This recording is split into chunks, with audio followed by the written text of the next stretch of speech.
of this nation at independence. Ladies and gentlemen, assume,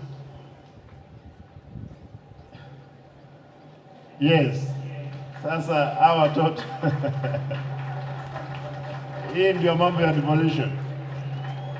Watoto hapo wametengeneza pikipiki ya miti na hii kitu mngeleta mapema. Asante. This is very well. Haya.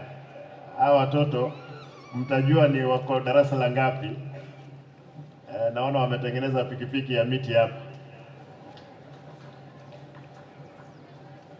Allow me to continue.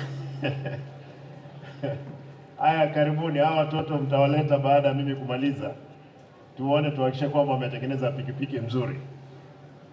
When I assumed office 8 months ago as a second governor of Gusii County, my immediate task was to revamp the existing governance structure and institutionalize